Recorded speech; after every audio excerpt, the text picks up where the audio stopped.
আসসালামু আলাইকুম। হিন্দু ভাইদেরকে আদাব, আরও অন্যান্য ধর্মের যারা আছে সবাইকে অভিনন্দন। তো বহুদিন পরে আমরা দেশের নেট ফিরে পেয়েছি, দেশও স্বাভাবিক হয়ে যাচ্ছে, দেশের শান্তিও ফিরে পেয়েছি। কিন্তু আমরা এই দেশ থেকে যাদেরকে হারিয়েছি তাদেরকে আর ফিরে পাবো না। যেই ভাই বোনদেরকে আমরা হারিয়েছি তাদেরকে আর ফিরে পাবো না।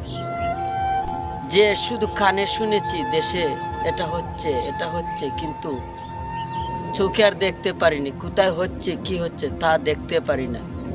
এই নেট যাওয়াতে কি কি হারিয়েছি আমরা, খুব মূল্যবান জিনিসগুলো হারিয়েছি। যে এই দেশের রত্নগুলো হারিয়েছি, এই দেশের উচ্চ শিক্ষায় শিক্ষিত মানুষগুলাকে হারিয়েছি, যাদেরকে আর আমরা ফিরে পাবো না। তাদের কি এমন দোষ ছিল তাদেরকে নির্মমভাবে হত্যা করা হয়েছে? তারা যার যে স্থান থেকে অধিকার চেয়েছিল যে কৌটা ফিরিয়ে দেওয়ার জন্য, কৌটা তো কিন্তু দেওয়া হলো ফিরিয়ে, কিন্তু তাদেরকে আর ফিরিয়ে দেওয়া হলো না। যে ভাই বোনদেরকে হারিয়েছে তাদেরকে আর ফিরিয়ে দেওয়া হলো না। হাজারো মায়ের কান্না, হাজারো মায়ের কলিজার টুকরাকে নির্মমভাবে কারিয়ে নিয়েছে তারা। সবাই যে সরকারি চাকরি করে বেঁচে থাকবে তা না, অনেকে চাকরি করে বেঁচে থাকে, অনেকে আশা নিয়ে বেঁচে থাকে, কিন্তু তাদেরকে এত নির্মমভাবে মারা হয়েছে। লাশগুলা যখন গাড়ি থেকে পালায় বোঝা যায় কোনো বস্তা পালানো হয়েছে।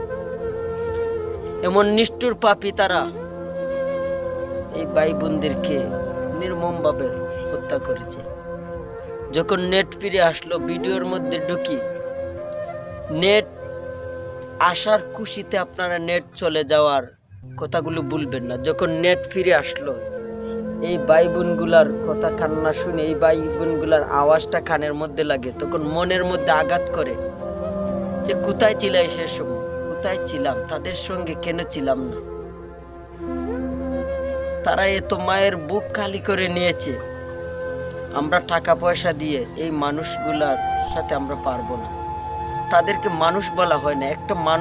একটা মানুষকে এরকম আঘাত করতে পারে না। এই জালুমগুলার সাথে আমরা টাকা দিয়ে, ক্ষমতা দিয়ে পারবো না। কিন্তু সবাই একটা জিনিস খুব ভালো করে পারবো, ওই উপরওয়ালার কাছে বিচার দিতে, যে আমরা টাকা দিয়ে পারছি না, ক্ষমতা দিয়ে পারছি না, শক্তি দিয়ে পারছি না, কিন্তু ওই উপরওয়ালাতে ইচ্ছা করলে সবই পারে। যে আমরা দেখে যাইতে চাই এই দুনিয়ার মধ্যে বাঁচা সত্ত্বে, থাকা সত্ত্বে যারা এই আমাদের ভাই বোনগুলাকে নির্মমভাবে হত্যা করেছে, তাদের ছেলে মেয়েদের সাথে এরকম হোক। কারণ একটা ছেলে একটা মেয়েকে সুশিক্ষায় শিক্ষিত করে বড় করে তোলার পর বিনা অপরাধে চলে যাওয়াটাই কত সুখ, তারা একটু এই সুখের অনুভব করুন। সবাই তাদের জন্য দোয়া করবেন, তাদেরকে আল্লাহ জান্নাতবাসী করুন।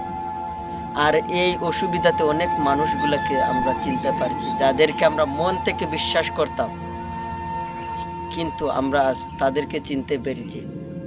বন্যা হলে দেখা যায় তারা বিকাশ হয়ে আসে, কিন্তু স্বার্থ ছাড়া কেউ আসে না। যাদের বন্যা হয়, যাদের ঘরবাড়ি নেওয়া হয়, তাদের উসিল্লা করে আমরা প্রবাসীদের কাছ থেকে টাকা আনে তাদেরকে দেওয়া হয়, কিন্তু তাদের বুঝ করে অন্যদেরকে দেওয়া হয়। তাদেরকে আমরা চিন্তা পেরেছি।